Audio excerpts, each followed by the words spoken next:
हरे कृष्ण कृष्ण कृष्ण हरे हरे, हरे राम राम हरे हरे। सो हम भौतिक वस्तु से ऊपर आध्यात्मिक वस्तु में आएंगे। जब हम आत्मा में आएंगे तो मुक्ति में ऑटोमेटिक हम स्टेप बाय स्टेप आगे बढ़ेंगे। सो इधर अर्जुन बोल रहे, अर्जुन ने पूछा, हे कृष्ण, अध्यात्ममा लीन भएका व्यक्ति का पहचान कैसे होता है? वो लोग कैसे बोलता है? वो लोग का भाषा कैसे होता है? वो लोग का हाव भाव होता है कैसे होता है? वो लोग को हम कैसे पहचान कर सकते कि ये लोग अध्यात्ममा लीन है, 100% मुक्ति के लिए काम कर रहे हैं। सो श्री भगवान हुआ, भगवान बोल रहे, हे पार्थ, जो मानिस मानसिक चिन्तनबाट इन्द्रिय तृप्तिका लागि उठ्ने जो उसका इच्छा है, वो इच्छा त्याग देता है। और वो जो आत्मा एकदम पवित्र होता है, उसका जो मन है, उसका सारी इंद्रिय जो तृप्ति का इच्छा है वो छोड़कर वो अध्यात्म में लगता है, दिव्य चेतना में लगता है। ऐसा जो व्यक्ति होता है, ऐसा जो मनुष्य का आत्मा है, वो स्थित प्रज्ञा अवस्था में रहता है, वो दिव्य चेतना में रहता है। अविनाशी परमात्मा के भजन कीर्तन में, हरि भजन कीर्तन में, हरि कथा में लगता है। इसको बोलते हैं अध्यात्म में लीन भाका आत्मा। और 3 पॉइंट में बताते हैं, 3 आपहरूका बिचमा रहँदा उसका मन पावरफुल हुँदैन, जोसमा रहँदा उसको मन पावरफुल हुँदैन, विचलित हुँदैन, र जो डर, क्रोध, आसक्ति, मोह, काम, क्रोध, लोभ, मोह, अहङ्कारबाट मुक्त छ, त्यसलाई स्थित कि सन्त भनिन्छ अथवा भक्त भनिन्छ भनेर बुझ्न सकिन्छ। नम्बर 4 मा, यस भौतिक संसारमा जसले असल कुरा प्राप्त हुँदा हर्षित हुने र अशुभ कुरा आइपर्दा घृणा गर्दैन, त्यही नै पूर्णज्ञान अवस्थित भएको व्यक्ति हो भन्ने बुझ्नुपर्छ भनेको यस्तो कुराहरू रहेको छ।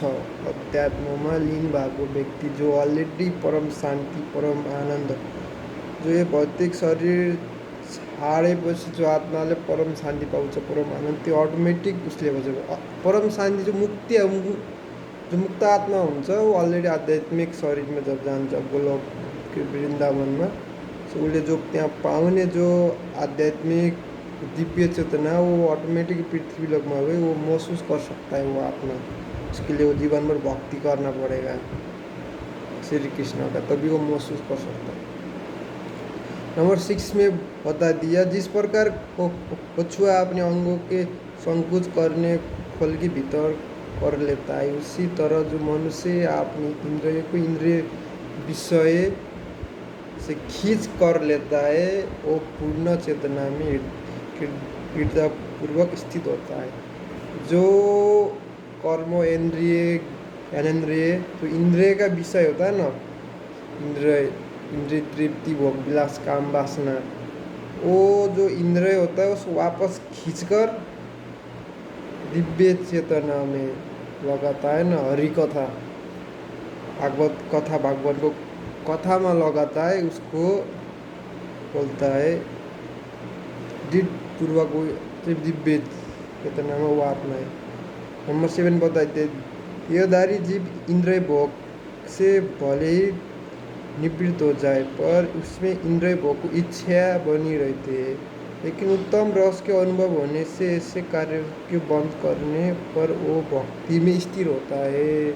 वो जो मन है वो चंचल है, उसको देना पड़ेगा नॉर्मल इंद्रिय भोग है, उससे ऊपर का चीज देना पड़ेगा, हरि कथा, तभी वो मन ऑटोमेटिक वो नॉर्मल जो है वो सांसारिक वो छोड़ के ऑटोमेटिक इधर भक्ति में स्थिर होता है। फिर वो मन क्या होता है, जब चंचल मन होता है वो शत्रु होता है, वो मन को मित्र बनाने के लिए हरि कथा भक्ति लगाने का वो मन एक मित्र के जैसा काम कर लेता है। वो मन हमको ऑटोमेटिक सांसारिक कर्म बंधन से काट देता है। ऐसा मन को ऐसा काम कर लेता है। नंबर 7 है अर्जुन, इंद्र इतनी प्रबल तथा बेगवान है कि वो उसी विवेकी पुरुष को मन को भी बलपूर्वक हर लेती है जो उन्हें बस में करने का प्रयत्न करता। इतने इंद्र एकदम बेगवान है, इसको कंट्रोल करना बहुत बहुत बड़ा मुश्किल है। पहले पहले का क्या होता, सत्युग त्रेता द्वापर युग में वो जो ऋषि लोग है वो लोग का आयु इतना बड़ा बड़ा होता है, वो लोग पूरा तपस्या कर लेते हैं, वो लोग भी फेल होता है। क्योंकि क्या होता है, जब इधर पृथ्वी लोग, इसके ऊपर स्वर्ग लोग, जो देवता स्वर्ग राज इंद्र, वो अप्सरा भेज देता है, और जो आत्मा है वो तो वो लोग से ऊपर जा रहा है, वो लोग जा रहा है आध्यात्मिक, वो लोग तो भौतिक लोग में है ना। तो अप्सरा को जो छाई छाई होता है, वो क्या होता है, मन तो चंचल है ना, तो जाएगा अप्सरा को माया जाल में। तो मन को कंट्रोल करना बहुत मुश्किल होता है। जो मन का स्वामी है, कर्म इंद्रिय ज्ञानेन्द्रिय का स्वामी है श्री कृष्ण, उनका नाम है ऋषिकेश। उनको भक्ति में लगाने के बाद वो मन ऑटोमेटिक उधर जाएगा। तो फिर आप मन आपको डिस्टर्ब नहीं करे, क्योंकि इसका अंदर सूक्ष्म शरीर है, वो बनाया मन बुद्धि अहंकार। बाहर का जैसा शरीर है बहुत छोटा है, उसका अंदर आत्मा है। अब उसको बाहर आने के लिए क्या, ये मन इतना डिस्टर्ब कर लेता है, इसको चंचल, इसको तो स्थिर करना पड़ेगा ना। जब ये श्री कृष्ण कथ भागवत कथा में स्थिर, तो अभी तो स्थिर नहीं, तो ये मन आपको तो नाश न चाहता, फिर ये मन क्या शत्रु, इसको मित्र बनाने के लिए बहुत सावधान होकर भक्ति में आगे बढ़ना पड़ेगा, नहीं तो फिर ये मन हमको बार बार जन्म मरण का चक्र में नचाता है। नंबर 8 में बताए थे, इंद्रिय विषय को चिंतन करते हुए मनुष्य की उसमें आसक्ति उत्पन्न होती। इंद्रिय विषय काम वासना होती जाती, और ऐसी आसक्ति से काम उत्पन्न होता है, और फिर से क्रोध प्रकट होता है। क्रोध से पुनः मोह उत्पन्न होता है, और मोह से स्मरण शक्ति नष्ट होता है। जब स्मरण शक्ति नष्ट होता है तो बुद्धि नष्ट भी उसके बाद होता है। तो बुद्धि नष्ट होने के बाद तो मनुष्य का तो पूरा फिर मृत्यु लोक में वापस गिर जाता है, संसारी कुआ में होता है। सो काम वासना डेंजर चीज़ है। जो अच्छे अच्छे तपस्वी लोग, वो लोग को भी अप्सरा के मोह माया जाल में वो लोग भी फंस लेता था। बहुत मुश्किल होता है, बहुत सावधान से आगे बढ़ना पड़ेगा, क्योंकि एक बार तो मनुष्य शरीर मिलता है, फिर उधर जाने के बाद फिर वापस इस मृत्यु लोक में गिरना पड़ता है ना। बहुत लोग गिर रहा है, बहुत मुश्किल होता है, बहुत सावधान होकर आगे बढ़ना चाहिए। किंतु 9 बताया, समस्त राग और देश से मुक्त एवं अपनी इंद्रियों को संयम द्वारा वश में करने में समर्थ व्यक्ति भगवान की पूर्ण कृपा प्राप्त कर सकता है। अविनाशी परमात्मा का शरण न लेना चाहिए, नहीं तो फिर बहुत मुश्किल होता है। तभी उनका कृपा से मन स्थिर कर सकता है। नंबर 9 में बता दिया, इस प्रकार से कृष्ण भावना मृत को दुष्ट व्यक्ति के लिए, तो उसमें हम लोग भक्ति में जब हम लोग आगे बढ़ेंगे, संसार की तीनों चाप, डर क्रोध आसक्ति, जो काम वासना है, वो नष्ट हो जाता है, और ऐसा दुष्ट जो चेतना पर उसकी बुद्धि शीघ्र ही स्थिर हो जाएगा। तो ये 3 चाप है, ऑटोमेटिक काम वासना नष्ट होता है, तो हमको फिर बहुत सपोर्ट मिलता है। वो हम लोग क्या होता है, शत्रु है ना हम लोग काम वासना, तो उसी ने तो हम लोग को इधर बार बार जन्म मरण का चक्र में नचा रहा है। 9 में बताया, जो जिस प्रकार पानी में तैरती नाव के प्रचंड वायु अधूर बहा ले जाती है, उसी प्रकार विचारणशील इंद्रियों में से कोई एक जिस पर मन नियंत्रण लगा रहता है, मनुष्य की बुद्धि को हर लेती है। तो इंद्रिय विषय को चिंतन बहुत बहुत से हम लोग को क्या होता है, वो फंसाता है ना मन। क्या है इसका, अब ये जो क्या मनुष्य 14 भौतिक प्रकृति से बना है, पंच तत्व, कर्म इंद्रिय, ज्ञानेन्द्रिय, तन मन, इंद्रिय विषय, उसका अंदर आत्मा है, वो स्पर्श गंध रस रूप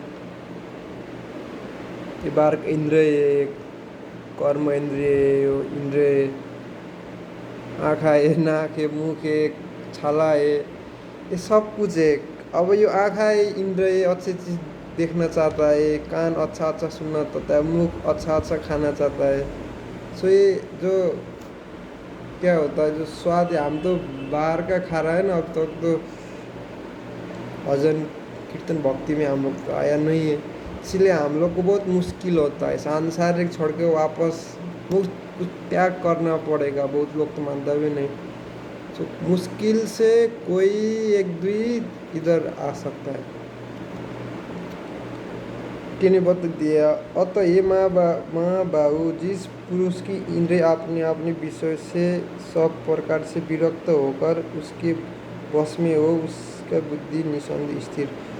जो इंद्रिय, कर्म इंद्रिय, ज्ञान इंद्रिय, इंद्रिय विषय काम वासना से अलग होकर वापस आत्मा में स्थिर है, भक्ति में स्थिर है, उसका बुद्धि स्थिर हो सकता है। नहीं तो फिर मन ही बुद्धि को हर लेता है। टीला आपने बता दिया, जो सब जीवों के लिए रात्रि है वो आत्मा संयमी के जागता समय है, और जो समस्त जीवों के जागने का समय है तो आत्मनिरीक्षक मुनि के लिए रात्रि। मतलब जो मनोहर काल होता है 3 बजे कि 6 बजे, जो रात का तेसरो प्रहर बोलता है, मनोहर काल, मन को उतार, वही मन चंचल, इसको तो हम लोग से स्थिर करना है क्या श्री कृष्ण। इसके लिए तो तुम मनोहर काल, उसके अंदर ही विष्णु मूर्त है बड़ो, उधर उठकर ना कर हम लोग ये जो भक्ति है करना है, भागवत महापुराण गरुड़ पुराण पढ़ना है, समझना है। वो जो 3 घंटा का समय होता है ना सुबह, वो उधर सपोर्ट कर लेता है। अब वो करना पड़ेगा बहुत। अब सुबह जल्दी उठना, फिर शाम को जल्दी सोना पड़ेगा, सुबह जल्दी उठना पड़ेगा, तभी ये होता है। नहीं तो फिर बहुत मुश्किल होता है। इसलिए बहुत सावधान होना पड़ेगा।